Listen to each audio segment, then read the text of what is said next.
Et tout de suite, Guy Carrier. Bonjour Guy, comment ça va? Oui, vous me préviendrez quand je serai à l'antenne parce que je voudrais savoir ce qu'on dit pour l'absence de Patrick. On dit qu'il était souffrant ou on dit la vérité? Non mais Guy, oh bonjour, je suis là mon ami. Oh, il est là, il est revenu. Alléluia, alléluia. Eh oui, non, c'est un homme mesuré, Guy Carlier. Votre retour nous réjouit, Patrick. Oui, j'étais parti disputer Koh-Lanta. Non, on m'avait dit que vous risquiez d'être absent toute la semaine et je suis content parce que on connaît le proverbe, chasser le naturiste, il revient au galop. Alors, les auditeurs qui attendent que je plaisante grassement sur les vraies raisons de votre absence seront déçus parce que pour dire la vérité, vous nous avez manqué, Patrick, c'est vrai. Alors, certes, Benjamin fait ce qu'il a pu, il y mettait du cœur, on sentait bien qu'il se disait, vas-y mon gars, c'est le moment ou jamais, le vieux est en after aux chandelles, profite-en. Tu vas le becter, mais vous êtes irremplaçable. Et lundi matin, quand on a appris que vous étiez souffrant et que Benjamin vous remplaçait, eh bien, on a ressenti la même chose que lorsque Mbappé est blessé, que c'est Draxler qui joue à sa place. Enfin, quoi qu'il en soit, ce matin, non, c'est pas vrai, il était très sympa. Très sympa. Mais enfin, il restera remplaçant. Alors, quoi qu'il en soit, ceci dit, méfiez-vous, on va encore être long. Parce que je viens d'écouter votre interview de lieutenant-colonel. Vous êtes quand même un peu fatigué encore, Patrick. On sent que vous avez du mal. Le lieutenant-colonel est devenu Lionel, et alors surtout, vous lui avez demandé, dites-moi Lionel, comment ça se passe pour les putes de 65 ans? Alors, les putes les gens peuvent réécouter ça en podcast, ça va être, c'est un grand moment de radio. C'est comme un bateau, il est plus étanche, Patrick Roger.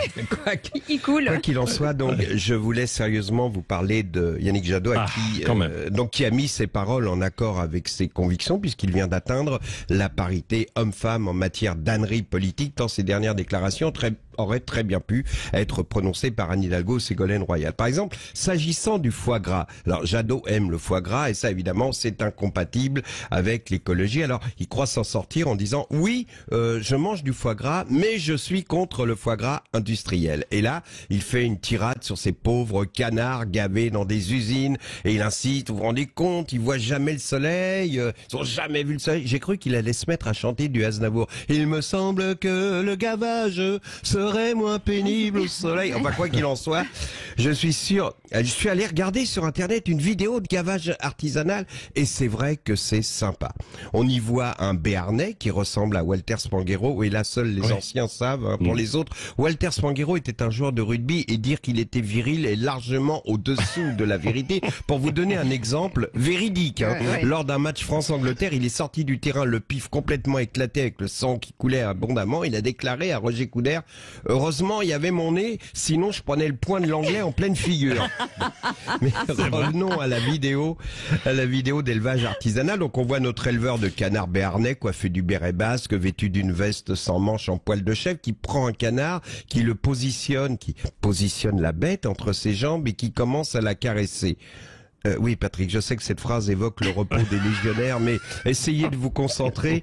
Je vous sens encore en week-end au point que j'ose à peine vous dire la suite. Ah, vous le connaissez bien, ouais, j'ai du mal. Je sais pas si je vais pouvoir dire la phrase qui suit. L'homme caresse le cou de la bête, fait couler un peu d'huile afin d'humidifier l'orifice du tuyau et de faciliter la pénétration de son gros tube. C'est comme ça que la vidéo décrit le gavage artisanal. Alors, passons à autre chose. Vous recevez tout à l'heure François Ruffin, l'insoumis. Et à ce propos, j'aimerais, mais sérieusement, que vous lui posiez une question que j'ai posée à Jean-Luc Mélenchon il y a une quinzaine d'années. Je vais vous raconter cette histoire. Donc, dans une émission de télé, on le recevait. J'avais lu son livre qui s'intitule Jusqu'à l'os, décidément, on y revient, dans lequel il exposait un programme qui ne pouvait que séduire, tant il est vrai que le monde égalitaire que proposent les insoumis est une belle utopie. Mais ce jour-là, j'avais dit à monsieur Mélenchon, j'ai lu ce programme séduisant, mais dans un monde de mondialisation, justement, il isolerait la France. Et est-ce que la France ne risque pas de devenir Cuba si vous arrivez au pouvoir? Et là, je vous jure que c'est vrai, Jean-Luc Mélenchon m'a répondu, ah, ça c'est une bonne question. Je vais y répondre, mais je réponds d'abord sur le SMIC et sur les 35 heures. Et évidemment, il n'a jamais répondu à ma question. Alors ce matin, faites-moi plaisir, Patrick, demandez à François Ruffin, posez-lui cette question. Et surtout, s'il vous parle du mouvement des partis, restez concentrés. Allez, bonne journée à tous. Allez, oui, comme disait François Ruffin, vive l'union des partis. Et plus elles sont fines, mieux c'est visiblement. Merci beaucoup, Guy Carlier.